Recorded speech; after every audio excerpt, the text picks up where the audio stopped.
Salut à tous, je m'appelle Antoine Caron et je suis heureux de vous accueillir sur cette chaîne dédiée à la pêche.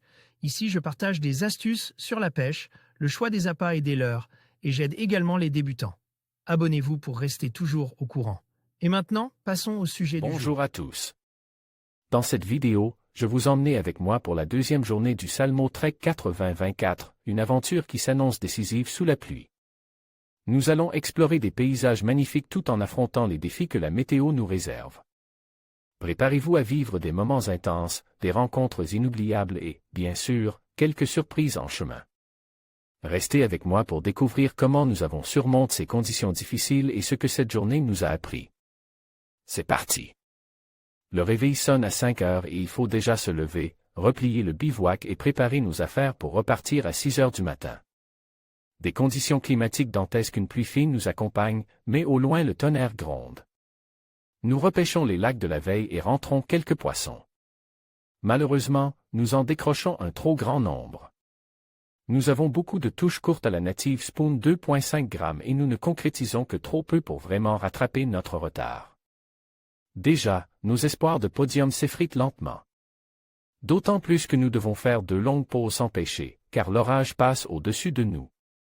Nous posons les cannes et prenons notre mal en patience sous une pluie battante. Nous sommes trempés et il fait vraiment froid. C'est très difficile, mais il faut s'accrocher et continuer à pêcher une fois l'orage passe. La pluie cesse, tout comme l'activité des truites. Nous décidons alors de repartir et de sortir du versant barège. La montée des cols est difficile, d'autant plus que nous sommes encore dans nos vêtements humides. Une fois le col de la Hourquette-Nerf franchi, nous redescendons à la rencontre de l'équipe d'Arte. Reportage pour Arte et c'est à Port-Biel que nous avions donné rendez-vous à nos amis d'Arte.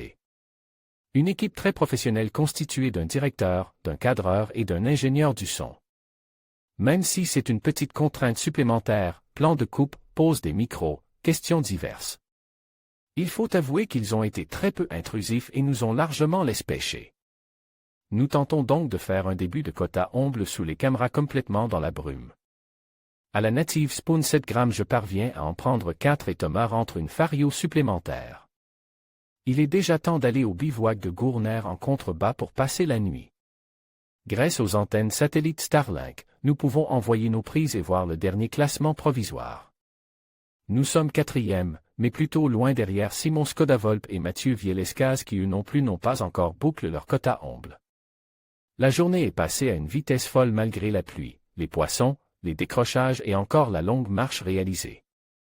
Nous nous couchons dans nos duvets humides, les vêtements encore imbibes d'eau. La nuit s'annonce très longue.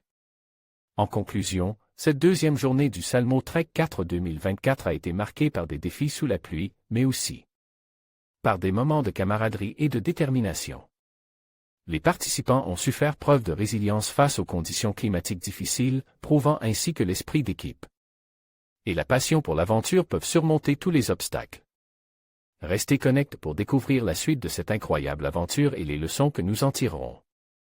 Merci de nous avoir suivis et à bientôt pour de nouvelles explorations.